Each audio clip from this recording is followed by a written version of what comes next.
How many miles? The settlers who arrived in New England in the early 1600s were searching for religious tolerance, but ironically, they were intolerant of others. 70 years later, their intolerance led to a Puritan witch hunt. 200 people were accused, from simple farmers to the governor's wife. I'm David Hartman. 300 years ago, New Englanders believed the devil and witches were real and had come to destroy them. On the charges of a handful of teenage girls in Salem, Massachusetts, they executed 20 of their innocent neighbors. Even today, reasonable people ask, what possessed old Salem village in 1692? The devil came to me and bid me serve him.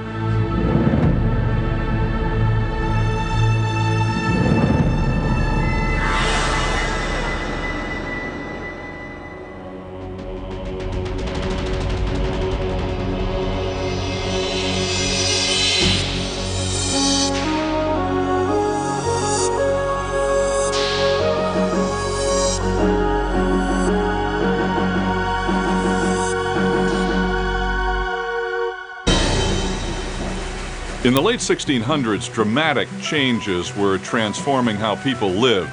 Scientific and political changes, industry and trade. American seaports were thriving, especially the town of Salem. Merchants were making money, gaining power. But next door in Little Salem Village, Puritan farmers were struggling to maintain a simpler life. The new worldliness of Salem town threatened the farmers' Puritan values. There was no love lost between town and village. Family rivalries and the village's desire for independence from the town divided the town and village.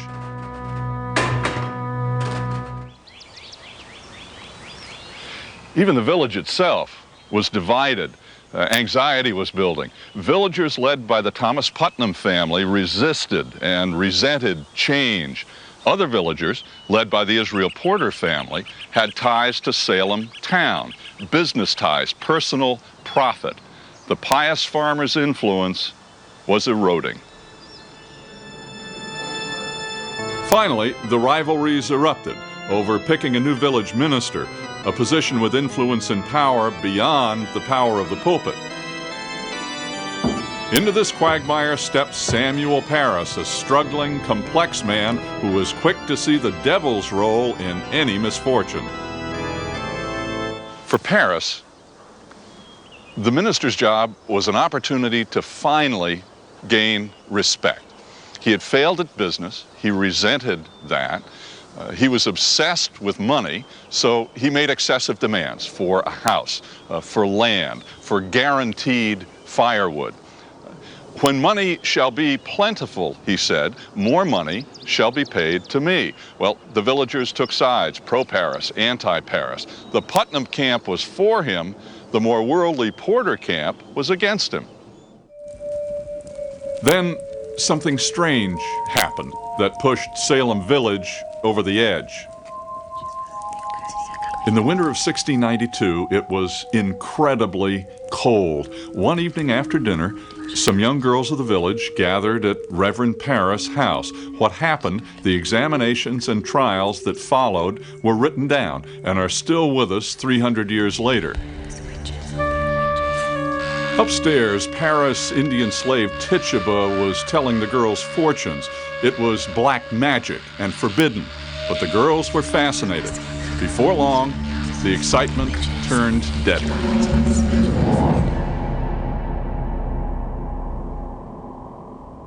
Suddenly, one of the girls saw something, the ghostly form of a coffin.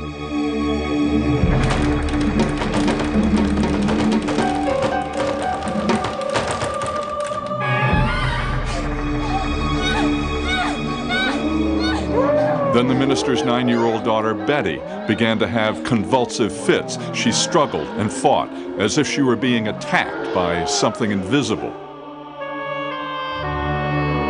Then his 11-year-old niece, Abigail, began to have fits too. The Reverend Paris was frightened, so Paris sent for the village physician as the girls battled the air. Afflicted, people called it.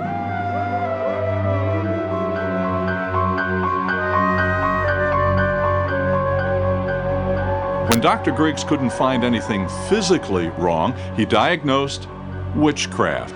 He said, the evil hand is upon them. Paris' worst fears of demons and the devil were being realized. What in God's name is happening? What is it, child? Are you in pain? What are you seeing? In desperation, the girls broke down and named names. Tituba. Tituba. Who else? Are there others? Sarah Good. They were 3 women of the village with questionable reputations: a slave, a beggar who smoked a pipe, and an invalid woman who had married her servant. Sarah Usbin.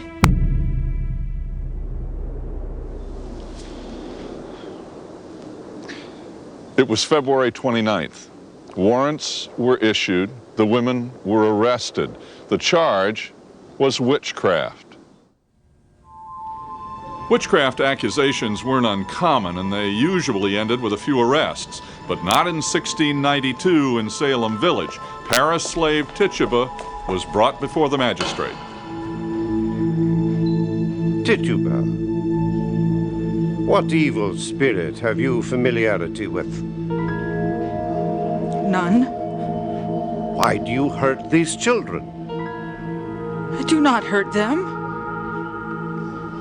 Did you ever see the devil? The devil came to me and bid me serve him. How did you go? We ride upon sticks and are there presently. In her examination, Tituba confessed to being in league with the devil, but more importantly, she corroborated the girls' stories that Sarah Good and Sarah Osborne were her fellow witches, and she gave vivid and convincing descriptions to the court how they rode upon broomsticks for meetings with the devil, but most importantly, that there were other witches that she couldn't recognize. Why did you never tell your master? I was afraid. What else have you seen with Goody Osborne? Another thing, hairy. It walks upright, like a man. It hath only 2 legs. Tituba's confession was the spark that set everything off. Her descriptions of witches riding sticks in the night just confirmed everyone's worst fears, that Satan and his legions of witches were here. But where? And who were they? On March 1st, 1692, in Salem village, the witch hunt began. A sense of the past is very strong in Danvers. Descendants of the accused and their accusers still live here. Richard Trask is an historian and a descendant of several of those accused and executed in 1692. What is spectral evidence? Well, basically, spectral evidence was the afflicted children believed that they saw the invisible shape, something like a ghost, of the witches, except instead of being a ghost of someone dead, it was the spirit of the witches who were living, and these witches were trying to hurt the children, trying to convince them that they should sign the devil's book, or if not, they were going to rack them to pieces. The interesting thing about spectral evidence is that no one else obviously could see these specters, only the children themselves or the others who were being afflicted. In the village meeting house, the afflicted testified against the accused witches. I saw the apparition of Sarah Good. She did torture me most grievously She did pinch me and prick me and urge me vehemently to write in her book. The Porter-Putnam feud was dramatically evident in the testimony of Ann Putnam and her mother. The apparition of Rebecca Nurse did again set upon me in a most dreadful manner, very early in the morning. The accusations gave people an opportunity to speak out against their neighbors, to take revenge. At the heart of the hysteria was the fearful new village minister. There are devils as well as saints here in Christ's little church. Reverend Parris didn't start the witch hunt, but he fanned the flames from his pulpit. Everybody is on one side or the other.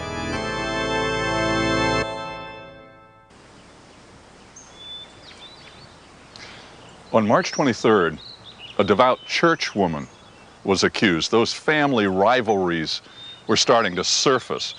Most of the accusers represented the village. Most of the accused represented the town interests. The witch hunt was gaining momentum, and it was becoming clear that the devil was also an excuse to settle some old scores. Rebecca Nurse was a grandmother and a fully covenanted member of the church, but close to the Porter family.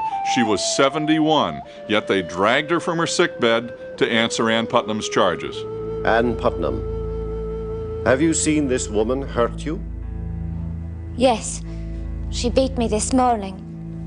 Rebecca Nurse, do you not see these afflicted persons and hear them accuse you? Lord God knows I have not hurt them. I am an innocent person. It is very awful to see these agonies. And yet you stand dry-eyed when there are so many wet. You do not know my heart. What a sad thing it is that a church member should be thus accused and charged. Do you believe that these afflicted persons are bewitched? Yes. Yes, I do think they are. They have accused you of hurting them.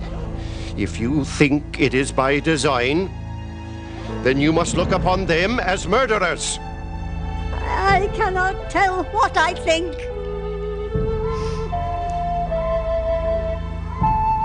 What do you think of this? I cannot help it. The devil may take my shape.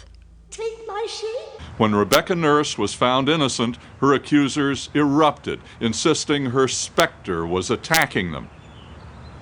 Chief Justice Stoughton told the jury to reconsider. It did, this time guilty. July 19th, Rebecca Nurse was executed, then excommunicated. Over the summer of 1692, the convicted witches, 19 of them, were carted through the streets of Salem town to Gallows Hill.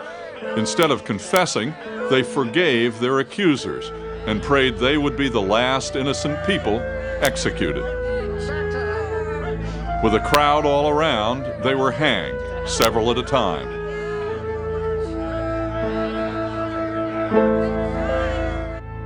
Why would someone confess to being a witch? After the trials had begun, and after the first several executions had taken place, those people in jail understood that those people confessing were remaining in jail and maybe would be able to live, whereas those people who didn't confess were being brought up to trial and were being executed. So it was a way of at least staying for a period of time the hangman's noose. From the beginning, there was an undercurrent of opposition to all this. One of the judges left the court. Several ministers questioned the rules of evidence, especially spectral evidence. Robert Pike, a magistrate, appealed to the court. The witnesses, he wrote, were both informers and the sole judges of the crime. Well, by fall, even Governor Phipps's wife had been accused. So finally, Increase Mather was forced to act. On October 3rd, in a sermon to other ministers, he criticized spectral evidence. It were better that 10 suspected witches should go free than that one innocent person die. I'd rather judge a witch to be a honest woman than judge a honest woman to be a witch. On October 29th, Governor Phipps dissolved the court. Civil suits were brought to recover property of the accused. Those already found guilty were pardoned. The remaining accused were tried and exonerated. No one would ever die again in our country convicted as a witch.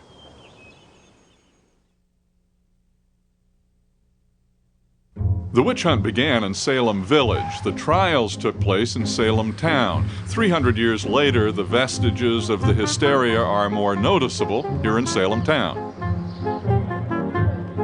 And each year, some million visitors flock to Salem to take in the Witch Museum, stand in the stocks outside the Witch Dungeon, and stop at the Witch's Brew Cafe. Even the streets in Salem have a witch connection. The stereotypical image of the evil witch on a broomstick has become the town's symbol. It's made an industry out of its history. Salem and Danvers are in some ways still very much the same. One very commercial, the other the small town neighbor that quietly remembers.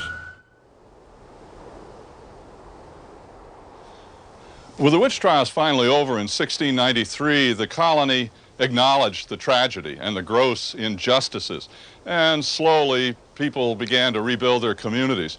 And then 3 years later, in 1696, the General Assembly of Massachusetts declared a fast to atone for the evil that had been done to so many innocent people. The Reverend John Hale, one of the accusers, wrote, "Such was the darkness of that day, the torture and lamentations of the afflicted, and the power of the precedents, that we walked in the clouds and could not see our way." It was an ending and a passage to a new time, a brighter time. A judge of the court, Samuel Sewell, did what had never been done before by a Massachusetts judge.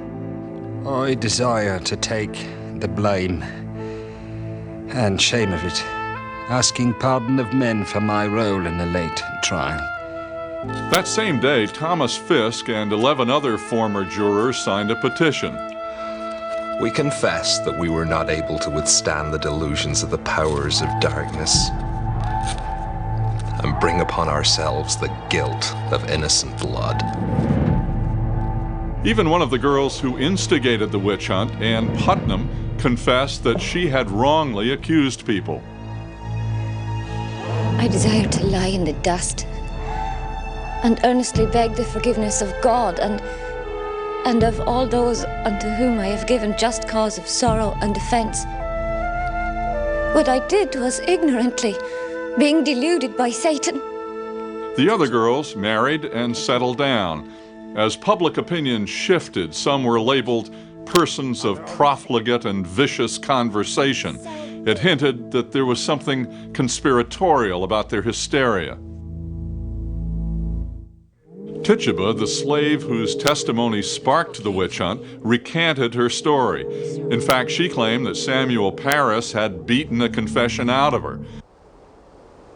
In 1752, Salem Village became independent of Salem Town and changed its name to Danvers. It has tried to bury its memories of the witch trials ever since. When the witchcraft was all over, Salem Village was really decimated by how many innocent people had been hanged, how many families had been disrupted. And the village, really for generations, just didn't want to talk about the witchcraft anymore. Witch hunts aren't something of the dark past. They're still something that draws us in today.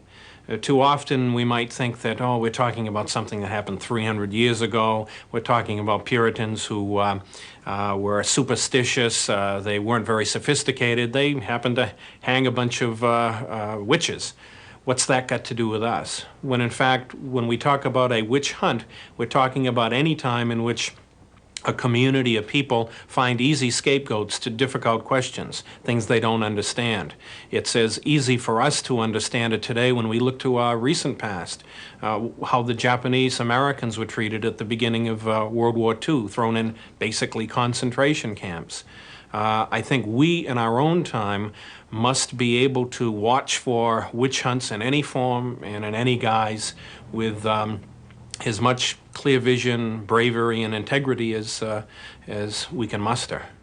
Salem in 1692 was the last of the religious witch hunts, but there have been many more since, ethnic, political, racial witch hunts. The people of Salem remember and show that history does not have to repeat itself. I'm David Hartman.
Coming up now, answers to the questions for rediscovering America, the Salem witch trials. The spark that started the witch hunt hysteria was the confession of Tituba, Reverend Parris's slave, that she was in league with the devil. Some of the accused confessed to being witches because if they confessed, they would remain in jail. But if they denied the charges, they could be executed. Try this activity with your class. Write an editorial about the witch trials in Salem that might have appeared in a 17th century newspaper. Then put them all together into a class editorial page. To learn more, members of the American Association of School Librarians and Assignment Discovery suggest The Devil in the Shape of a Woman by Carol F. Carlson. Ask your librarian to help you explore the many resources your library has to offer.